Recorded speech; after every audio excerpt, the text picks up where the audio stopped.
Ici Londres. Bonjour Alexander. Bonjour Martin. Alexander, vous avez choisi cette semaine de traiter l'affaire du mariage princier entre Harry et Meghan Markle et des informations concernant ce mariage arrivent au compte-gouttes.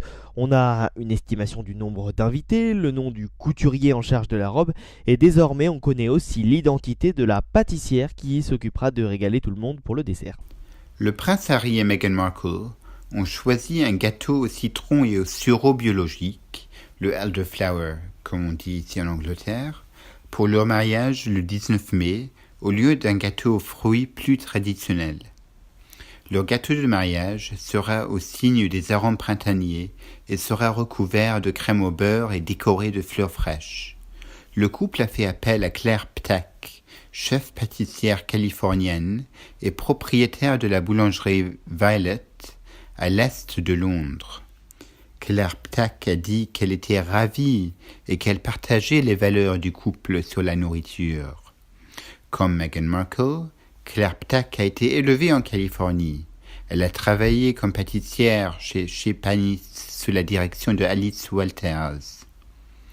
Le gâteau de la reine Victoria et du prince Albert pesait 137 kilos et représentait la figure de Britannia, bénissant la mariée et le marié, qui était vêtu d'un ancien costume grec. Le duc et la duchesse de Cambridge avaient 2 gâteaux pour leur jour de mariage le 29 avril 2011. Le premier était un gâteau, une pièce montée aux fruits glacés, à 8 niveaux, orné de 900 délicates fleurs en pâte de sucre. Le second était un biscuit au chocolat non cuit, le préféré du prince William quand il était un enfant. C'était fabriqué à partir de biscuits du thé par la compagnie McVitie's. Alors, qu'est-ce que c'est le fleur du sirop ?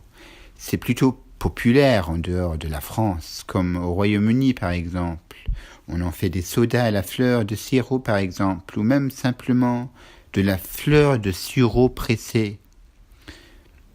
Sur Internet, on en trouve beaucoup de recettes de sirop de fleurs et de sureau maison. Alors la floraison de cette fleur est au printemps, ce qui fait un parfait compagnon pour les beaux jours. Alors espérons que le 19 mai prochain aura beaucoup de soleil et qu'il fera très très beau. À la semaine prochaine!